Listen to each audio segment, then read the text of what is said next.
मंशूर के हवाले से जब आपको हमें जज करना होगा तो 5 साल हुकूमत मुकम्मल होने के बाद करिएगा,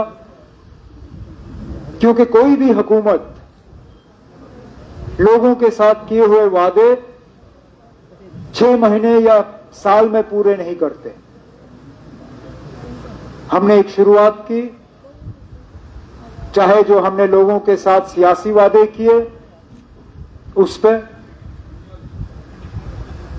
असेंबली में रेजोल्यूशन लाना, जम्मू कश्मीर के स्पेशल स्टेटस को लेके कैबिनेट में रेजोल्यूशन मंजूर करवाना स्टेटहुड की बहाली के लिए, दोनों चीजें हमने की। डेवलपमेंट में तेजी लाने के लिए तमाम महकमे जो है अपना काम कर रहे हैं। मुलाजमों की रेगुलराइजेशन, आज भी उस सिलसिले में एक ऐतिहासिक और बहुत अहम कदम स्कूल एजुकेशन डिपार्टमेंट की तरफ से, जबकि 860 CPW जो मुश्किल से 500, 1000, 2000 रुपए कमा रहे थे, उन्हें आज एजुकेशन डिपार्टमेंट की तरफ से रेगुलराइज किया गया। इसी तरह और भी डिपार्टमेंटों ने यह सिलसिला शुरू किया है और हम अपने लोगों के साथ किए हुए जो वादे हैं उन पे बिल्कुल हम वादाबंद हैं। और जैसे मैं बार बार कहता हूं, जिन जिन मुद्दों पे हमने इलेक्शन लड़ा,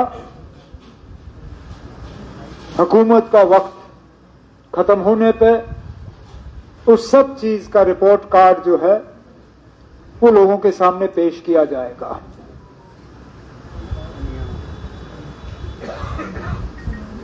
यूटी के निजाम में काम करना एक अलग ही एक्सपीरियंस है।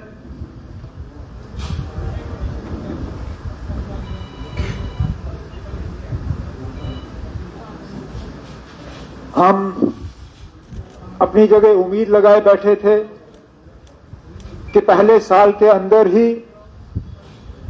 मरकज की हुकूमत जम्मू कश्मीर के लोगों के साथ किया हुआ स्टेटहुड की बहाली का वादा जो है वो पूरा करेंगे। लेकिन चलिए, फिलहाल नहीं हुआ, लेकिन हम अपनी कोशिशों से पीछे नहीं हटेंगे। हम अभी भी मान के चलते हैं कि जम्मू कश्मीर के लगभग सारे मसलों का जो हल है वो स्टेटहुड की बहाली में है।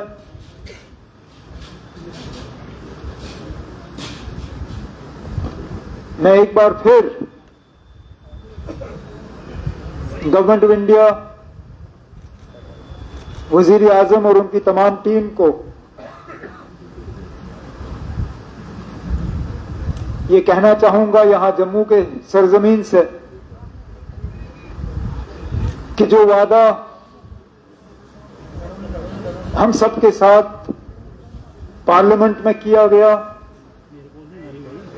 जो सुप्रीम कोर्ट के सामने किया गया, उसको पूरा करिए और जम्मू कश्मीर में रियासत का दर्जा जो है उसको दोबारा बहाल करें।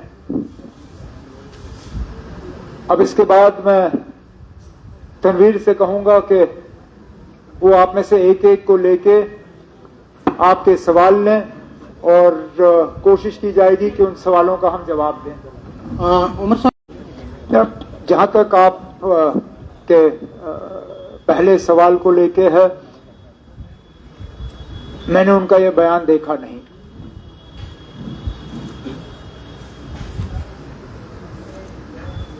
फारूक साहब के साथ जब उनकी बात हुई, डॉक्टर साहब ने सिर्फ उनसे यही गुजारिश की कि मुकाबला बीजेपी के साथ है कोई और उम्मीदवार मैदान में है नहीं। अगर बीजेपी के खिलाफ वोट नहीं डाला जाएगा तो वो सीधा सीधा बीजेपी को फायदेमंद होगा। एब्स्टेन करना भी बीजेपी के हक में वोट डालने के बराबर है। अब जहां तक बीजेपी को हराने के लिए बिलों पे मंजूरी देने की बात आ जाती है, जो बिल अभी तक हाउस के सामने आया नहीं है, मैं उसके बारे में कोई बात कर नहीं सकता हूं।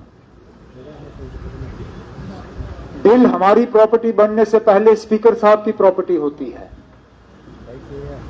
स्पीकर साहब पहले तय करें कि हाउस के सामने कौन सा बिल आएगा।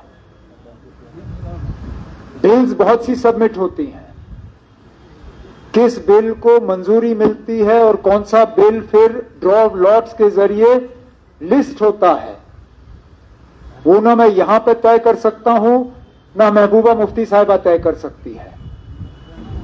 बिल हाउस के सामने आ जाए,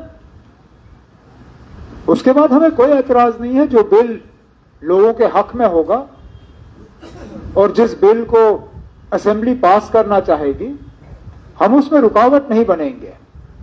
लेकिन मैं आज के दौर पे इस यहां पे बैठ के स्पीकर साहब के इख्तियारात में दखल नहीं दे सकता हूं। इतना जरूर कहूंगा कि वहां से बिल अगर आ जाता है हाउस के सामने तो जरूर हम उस पर गौर करेंगे। हम किसी भी चीज को डिसमिस आउट ऑफ हैंड नहीं करेंगे। जहां तक आपके दूसरे सवाल की बात है, कुछ लोगों के तरफ से नेशनल कॉन्फ्रेंस के ऊपर हमला, तो मतलब वो तो होना ही है और मुझे इससे कोई घबराहट नहीं होती। अब फिलहाल जो आपने महबूबा मुफ्ती जी के हवाले से बात की कि वो नेशनल कॉन्फ्रेंस को निशाना बनाती हैं, अब एक तरफ से मैं उम्मीद कर रहा हूं कि वो हमारे उम्मीदवार जो हैं उनके हक में वोट दें, और फिर आपके सवाल का जवाब देते हुए अगर मैं उनको टारगेट करूं तो अच्छा नहीं होगा। तो उस चीज को एक तरफ रख देते हैं। जहां तक सजाद लोन साहब का सवाल है, उन्हें भी हमने गुजारिश की कि वो इलेक्शन से दूर ना रहें, क्योंकि जैसे मैंने कहा, अगर आप नेशनल कॉन्फ्रेंस के हक में वोट नहीं दोगे, आप बीजेपी की कामयाबी के लिए काम कर रहे हो। और क्या सजाद लोन साहब हंदवारा में लोगों को ये बता पाएंगे कि उन्होंने बीजेपी की कामयाबी के लिए मेहनत क्यों की? इस सवाल का जवाब सिर्फ सजाद लोन साहब दे सकते हैं। जहां तक कांग्रेस के हवाले से आपने बात की, कोई दूरी नहीं है ना। राज्यसभा के इलेक्शन में 3-1 का फैसला हुआ और मैंने खुद कांग्रेस के जनरल सेक्रेटरी के साथ दिल्ली में मुलाकात की और मैंने उन्हें समझाया कि पहले 2 सीटों पे देने का सवाल ही पैदा नहीं होता, और वैसे भी जीत की सबसे बेहतर गुंजाइश तब होगी अगर कि चौथे सीट पे कांग्रेस का उम्मीदवार हो, क्योंकि पीडीपी हमारे साथ नहीं है, लेकिन इंडिया ब्लॉक में कांग्रेस के साथ जरूर है। आज जो नेशनल कॉन्फ्रेंस के हक में वोट देने के लिए लेन देन की बात चल रही है, अगर कांग्रेस का उम्मीदवार होता तो शायद ये लेन देन की बात नहीं होती, क्योंकि इंडिया नहीं ना। अब तीसरा सवाल आपको नहीं मिलेगा। इंडिया ब्लॉक के हिस्सेदार होने के नाते शायद कांग्रेस ये उम्मीद करती कि उनका वोट जो है वो पीडीपी को जाता, लेकिन अब 2 असेंबली के बाय इलेक्शन भी आने हैं, इसमें भी कांग्रेस के साथ बातचीत चल रही है। अगर कांग्रेस के पास नगरोटा के लिए एक बेहतरीन उम्मीदवार हो तो हम कांग्रेस के साथ नगरोटा पे भी समझौता करने के लिए तैयार हैं, हमें कोई एतराज नहीं होगा। उमर साहब, मेरा सवाल है Anil Sharma, INS news agency से। आप कितना संतुष्ट हैं? 1 साल हो गया है, तो मेरे पास काम करने के लिए फुर्सत होगा नहीं, क्योंकि हर घंटे उनके तरफ से कोई ना कोई बयान आ ही जाता है। तो जहां तक ट्रंप साहब के बयान के हवाले से आप रिएक्शन चाहते हो, बेहतर होगा या तो आप बीजेपी से ले लें या मरकजी हुकूमत से लें। जहां तक आपके पहले सवाल का जवाब हो, मेरी हुकूमत से संतुष्ट होना ना होना उसका कोई मायने नहीं ना, क्योंकि अकेले मैंने अपनी हुकूमत को वोट नहीं देना है, जम्मू कश्मीर के लोगों को देना होगा, और ये वोट उनको 4 साल के बाद देना होगा। हम काम कर रहे हैं इस उम्मीद के साथ कि 4 साल के बाद लोग हमारे काम से मुतमईन होंगे। कितना मुतमईन होंगे ये 4 साल के बाद पता चलेगा। अब आज आप मुझे कहोगे मैं अपने आप को कितने मार्क्स दूं, 100 में से 100 दूं, 90 दूं, 70 दूं, 60 दूं, 50 दूं। मैं अपनी जगह मान के चलता हूं कि इन हालात में इससे बेहतर हम वो उस पर मैं आज बात नहीं कर सकता हूं। जहां तक ये चीफ सेक्रेटरी साहब की निगरानी में जो कमेटी बनी है, उन्होंने लगभग अपना रिपोर्ट तैयार किया है। उस रिपोर्ट को फाइनल शेप देके जब वो हमारे सामने पेश करेंगे तब भी मैं आपके साथ शेयर नहीं करूंगा, क्योंकि वो रिपोर्ट जो है वो हाउस की प्रॉपर्टी होगी। वो कमेटी बनी क्योंकि असेंबली में एक कमिटमेंट हुआ, तो सबसे पहले वो रिपोर्ट जो है वो असेंबली के सामने आएगी, उसके बाद फिर आप लोगों को। अब आगे जाके के लिए मरकज ने अपनी एक टीम तैनात करके दोनों जम्मू डिवीजन और कश्मीर डिवीजन में भेज के हालात का मुआयना किया। खुद एग्रीकल्चर मिनिस्टर साहब भी जम्मू आए थे, उन्होंने यहां नुकसान का जायजा लिया।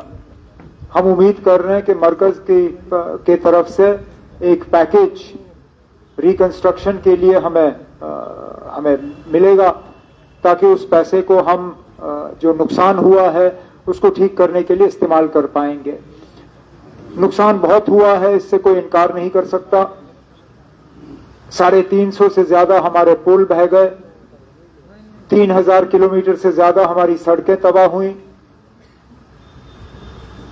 एग्रीकल्चरल लैंड, खेतों में लगभग कटाई के लिए फसल जो तैयार था वो तबाह हुआ। कई जगहों पे मकान तो टूटे, मकान के नीचे जमीन बह गई। हुकूमत अब इस कोशिश में लगी हुई है और मैं उम्मीद करता हूं कि कुछ ही दिनों में वो कागजात जो हैं कैबिनेट के सामने आएंगे, जो हमने लोगों से वादा किया है कि जिन लोगों के मकानों के नीचे से जमीन बह गई है उनको 4 या 5 मरले का प्लॉट, और उसके बाद फिर प्रधानमंत्री आवास योजना के तहत फाइनेंशियल असिस्टेंस, और बाकी फिर एसडीआरएफ और गवर्नमेंट ऑफ इंडिया के असिस्टेंस के तहत मदद, ताकि वो अपने मकान जो है दोबारा कायम कर सकें। लेकिन उसके साथ साथ मरकज की हुकूमत से ये बात भी चल रही है कि एक सर्वे इस बात का किया जाए कि सबसे ज्यादा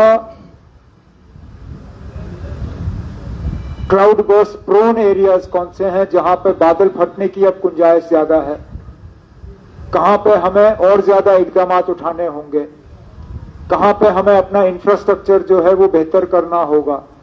उसके लिए एक टीम ऑफ एक्सपर्ट्स आए जो कि यहां सारा कुछ देख के, मौसमी हालात, ज्योग्राफी हालात, टोपोग्राफी, ये सारा देख के एक कॉम्प्रिहेंसिव हमें रिपोर्ट तैयार करके दे दें, ताकि आगे के लिए हम अपनी तैयारी और बेहतर कर सकें।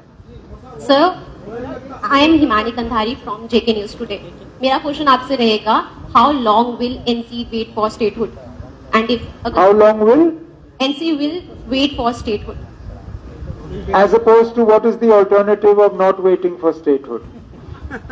इफ नॉट, मतलब इफ अगर सेंटर प्रॉमिस नहीं पूरा करती है तो एनसी का क्या अगला स्टेप रहने वाला है? तब हमारे सामने तो सारे रास्ते खुले हैं